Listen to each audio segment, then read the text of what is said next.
Mr. Trinidad, tell me what scene you on. Do you just like political confusion? You criticizing the way you live, yet you can't produce an alternative. You say you against the power structure. You ain't like the opposition. All right, everybody. So it's the end of the work week. Of course, it's Friday, and many of you are getting ready to enjoy the weekend moderation. But this week, full of activity, politics. Of course, we do have the continuing SoE. So we do have a lot to discuss this morning before we let you go out to the weekend and for the weekend. All right, so we do have on the line this morning the Member of Parliament for Mayaro, Mr. Rushton Paray. Mr. Paray, thank you very much for joining us this morning. We always appreciate when you spend some time with us, and Happy New Year to you. Happy New Year to you as well, to your listeners and viewers this morning. Glad to be here. Yes, so Mr. Paray, as I said to our viewers earlier, it has been a very, very busy week. Of course, a number of things are happening in the politics, and I hope that we do get an opportunity to speak about that. Also, we continue to deal with the crime situation. Of course, an SoE is now in place. I know that you have spoken about it. And you have given your views when it was first implemented. It's a few days now, I suspect, maybe going on to over a week, maybe to 2 weeks now. The police are reporting 503 priority offenders, 360 people arrested, 321 traffic operations. They're also speaking about 22 guns have been seized, 818 rounds of assorted ammunition. As you look at some of the data being presented by the police, how well do you think that the SoE is working and has worked? Well, from a business perspective, I think the business community by and large has accepted that we've reached a stage where an SoE was required. I think also the business community was very happy that the component of the curfew was not taken into consideration, because that has dire economic effect in terms of our manufacturing sector, our retail sector, our night entertainment sector, and so on, which, it's a considerable spend if you were to put curfews. What I can say is that, the government has had to really eat its own words, because obviously, the government has refused to even look at an SoE 2-3 years ago. The leader of the opposition and the opposition benches were calling for a limited state of emergency SoEs many, many months ago. We could have saved a lot of lives. One has to also look at the fact that the Ministry of National Security has spent close to about $60 billion in 10 years. And to come 10 years after with a state of emergency and $60 billion spent, and still we have 40,000 samples, ballistics and DNAs before forensics. No proper forensic labs. You have the Police Welfare Association president talking about lack of bulletproof vests, weakened body armors, defective vehicles. You have the Coast Guard. We still have 3 out of 14 interceptors working. One interceptor to 33 illegal points of entry. I mean, $60 billion after, and we have to come down to an SoE. While it is welcomed, I think, it shows really the fact that the government had really failed in its structure and systems in terms of dealing with national security 10 years down the road. Yeah. So, we welcome it. The data is good. I like what I'm hearing in terms of the police initiatives. But again, to me, it seemed like a knee-jerk reaction. And there's some other things that ought to have been done, which I'm not hearing about right now. So probably we could get into some of that. Here's something that, as a citizen, Mr. Paray, has caused me some concern. And I know that yesterday when I spoke about it, I know that some police officers have expressed concern about my statement. But if we are speaking about an SoE, and we have given the impression, and we are showing data, and we are saying to the public, well, here's what. Hundreds of guns are being seized by the police per year. 500, 600, 700 weapons being seized per year. But the statistic that has caused me some concern as a citizen is that you now have, during this SoE, 22 guns being seized. So my point is, if you are giving the impression that Trinidad and Tobago is awash with guns and ammunition, and you continue to say, not me, but they continue to say, well, here's what. Most of these crimes are being committed with high-powered weapons, and of this 22, I must tell you, Mr. Paray, just a few are high-powered weapons. Then, to me as a citizen again, and maybe to you as a citizen, is this satisfactory at all? Absolutely not. And when you look at the fact that Trinidad and Tobago, its geographic location as a transshipment point for the movement of drugs, when the drugs come in, obviously the guns and the ammunition comes to protect it. But when the drug leaves, the guns remain. You would have heard as well, the police said that this is the social welfare president. He says when you pick up shells after a gun attack, you're getting 5.56 and 7.62 ammunition. These guns are way superior to what the police has. So really and truly, the police feel that they are outnumbered, outgunned, outmanned if they have to come against these criminal elements. But what is surprising more to me is that the pipeline for the guns is open because it's coming in through our porous borders. When you have the Minister of National Security admitting that it will take 14 months, this is just about a month ago, to get our fleet up to standard after 10 years and $60 billion, that cannot be acceptable to the citizenry. And when you have the issues of, so at a Joint Select Committee report a couple of months ago, from 2018 to 2022, the Coast Guard seized 2 firearms and 22 rounds of ammunition. Now that can't be real. A 6 SoE pistol and a shotgun and some ammunition in 4 years, and we are washed with guns in this country. So clearly, the SoE is really a crime suppression tool. It is what do you do while you suppress the crime? Because I have always said, I've done some writing and so on this, is that we have to turn the fear back onto the criminal element. Right now, the criminal has the population in fear. So an SoE, which my understanding this time around, the angle was to allow for a couple of things. One, there's a huge issue, again, another failure on the part of the Attorney General and the government.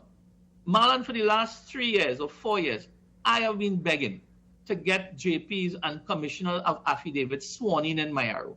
We used to have 5, where the police, if with some information, they could have go to a JP, get a warrant, and execute it. That has collapsed. So today, Mayaro Police, Rio Claro Police, has to apply to a master in chamber, where the evidence threshold is so high, they have to wait 5 days, 6 days, 10 days to get a warrant. That was one of the issues that were facing the police in general. The police were saying, well, look, we need to be able to attack the criminal element with whatever minimal intelligence that they get, and we go after the evidence for an arrest and a prosecution. Now, to me, those things could have been done legislatively without an SoE as well. Right now, we could have put legislation in place and say, look, a JP, a Commissioner of Affidavit, or a senior officer above the rank of superintendent could have issued a warrant rather than have to go to a master in court. So these things were hampering the police. The issues of the evidentiary threshold for the gang issues to charge under the gang, the Anti-Gang Act. Some of those things the police says that, they were being hampered with. Under the SoE, they're not being hampered. But these have legislative fix as well. And it requires a bit of bipartisan support in the parliament as well to get some of these things done. So I don't think it's unfixable, but it really shows the knee-jerk reaction that, coming out of the killing of the man in front of the Besson Street police station. I think the gang retaliation is what scared the government into going into the SoE. But from a business perspective, I think it has been welcomed. Yes. And we wait to see more improvements in terms of the statistics, the numbers. I hope by Monday, when the legislation comes before the Parliament for the extension, I do hope the minister and the government can present the successes in order to get the support that it may be required in the parliament on Monday. Yeah. Earlier this week, we were having a discussion with former Police Commissioner Gary Griffith, and he made a startling revelation earlier this week, I believe it was earlier this week, where he was speaking about when he was commissioner that containers going missing at our ports, at our legal ports. And to me, I don't know about you, Mr. Paray, but to me that has to be a source of concern, because there's also evidence to show that weapons are coming through our legal ports.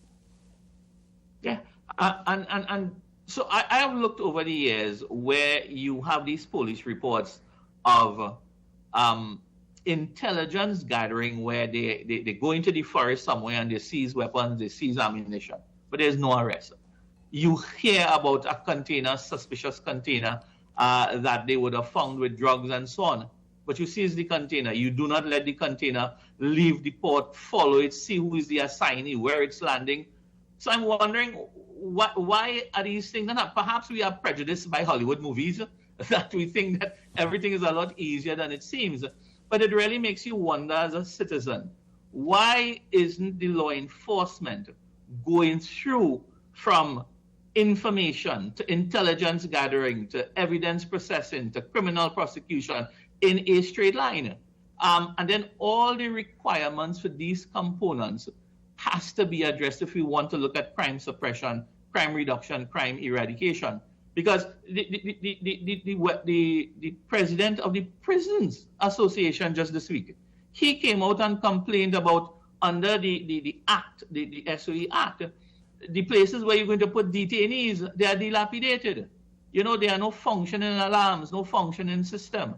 He speaks about the lack of numbers in the police, in the prisons, you know, and so many issues. So we're not addressing that. We're not addressing the operational issues in the prison system, the remand yard, the forensics, the judiciary. Why are cases still taking 5 and 10 years? So while the SoE is welcome as a crime suppression tool, I am not seeing or hearing any action on the periphery of that. That look, while it is happening, while we are reversing fear away from the population to put the fear in the criminals, what are we doing with our borders? What are we doing with our remand yard? I mean, in 2017, we talk about this $100 million US investment in a new forensics lab. My understanding, all we've gotten so far is a 40-foot air-conditioned container to store samples.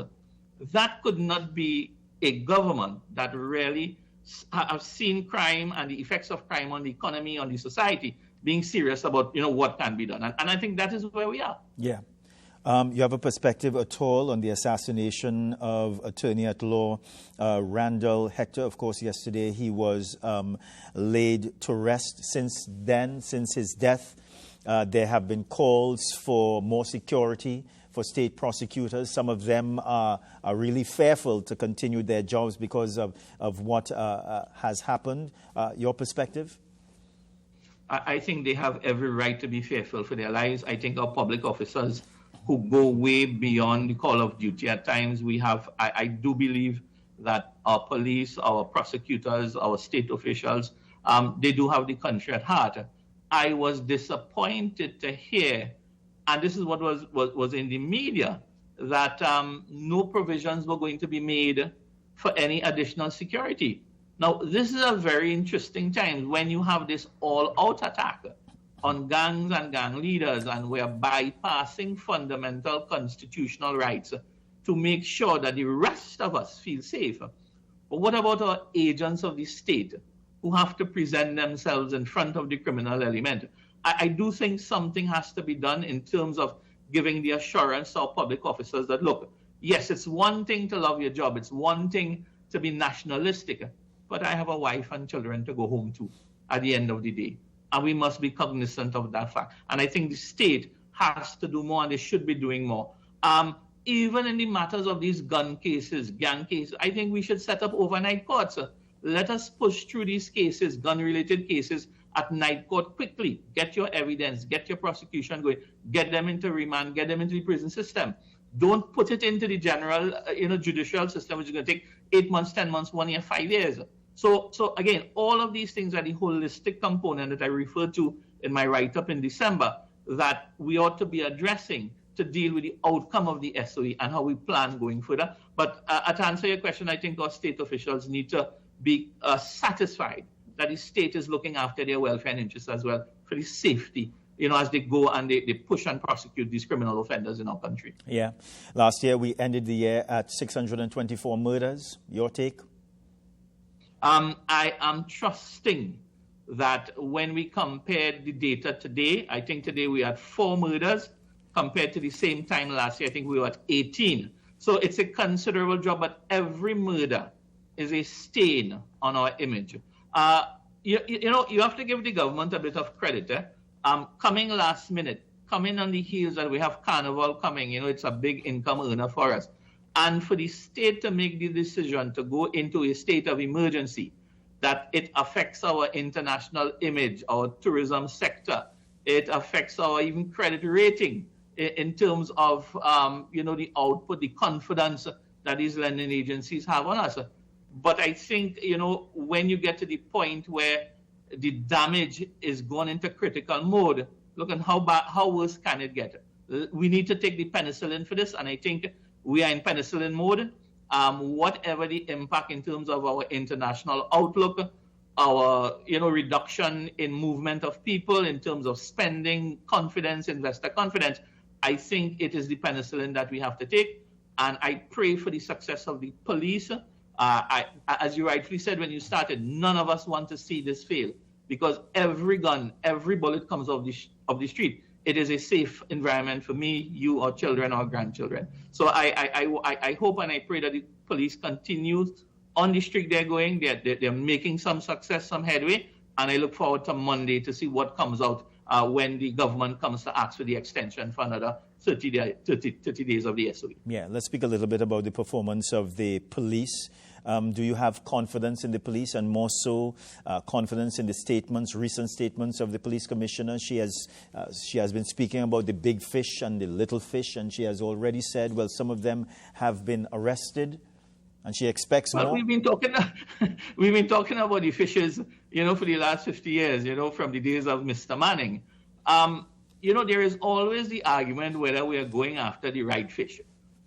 There is always the perception of the big fishes conducting, but we're chasing the little fishes. But, rum shop talk is rum shop talk, right?